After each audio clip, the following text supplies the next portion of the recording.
Hello అండి అందరికీ. మన మొక్కలు ఎప్పుడు హెల్తీగా ఉండాలన్నా, మట్టి గుల్లగా ఉండాలన్నా, మనకి కిచెన్‌లో వచ్చే వేస్టేజ్ మొత్తం కూడా ఒక కుండీలో వేసుకొని ఇలా స్టోర్ చేసుకోవాలండి.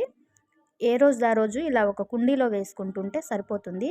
ఇది చాలా మంచి కంపోస్ట్ అండి. ఇందులో కొంచెం ఆవు పేడ, మట్టి వేసుకుంటే చాలా బాగుంటుంది. ఈ మట్టి కూడా గుల్లగా వస్తదండి.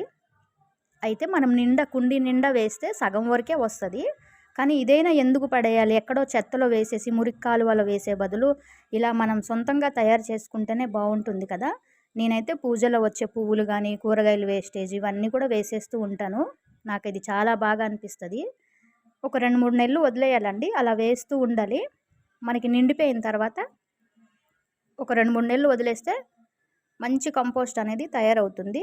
ఒక వారం 10 రోజులకి అది సగం వరకు వెళ్ళిపోతూ ఉంటుంది. అయినా పైన వేస్తూనే ఉండాలండి. వచ్చినవి వచ్చినట్టు కిచెన్ వేస్టేజ్ ఇందులో వేసేస్తే బావుంటుంది. Thank you.